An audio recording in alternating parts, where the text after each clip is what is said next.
1971 সালের যে স্বাধীনতা সংগ্রাম আমাদের, সেই স্বাধীনতা সংগ্রামে এই ভূখণ্ডের মানুষের বিরুদ্ধে দাঁড়িয়েছে এবং সরাসরি গণহত্যায় জড়িত ছিল, সেই দলটা আসলে এই একই নামে বাংলাদেশে রাজনীতি করার অধিকার রাখে এবং মানে এই যে সিদ্ধান্ত আসলো সরকারের পক্ষ থেকে বা আদালতের পক্ষ থেকে, সেই সিদ্ধান্তের আমরা নিন্দা জানাই।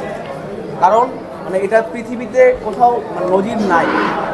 আপনি আমাদের যে মুক্তিযুদ্ধের যে কি বলে আত্মসমর্পণের যে নথি, সেই নথিতেই লক্ষ্য করবেন পাকিস্তানের হানাদার বাহিনী যখন আত্মসমর্পণ করেছেন, সেখানে উল্লেখ ছিল যে আমরা আমাদের সকল অক্সিলারি ফোর্স, রাজাকার, আলবদর বাহিনী, শান্তি বাহিনী সহ সবাইকে নিয়ে আমরা আত্মসমর্পণ করছি। সেই জায়গা থেকে জামাত ইসলাম কিন্তু অনেক আগেই বাংলাদেশে অফিসিয়ালি নিষিদ্ধ হয়ে গিয়েছিল। বিভিন্ন গোষ্ঠী, বিভিন্ন রাজনৈতিক শক্তি বিভিন্ন সময়ে তাদের রাজনৈতিক স্বার্থ চরিতার্থ করার জন্য, সেটা আওয়ামী লীগ, বিএনপি, জাতীয় পার্টি সকলেই জামাতকে ব্যবহার করে জামাতকে রাজনীতিতে পুনর্বাসন করেছে। আমরা তার নিন্দা জানাই।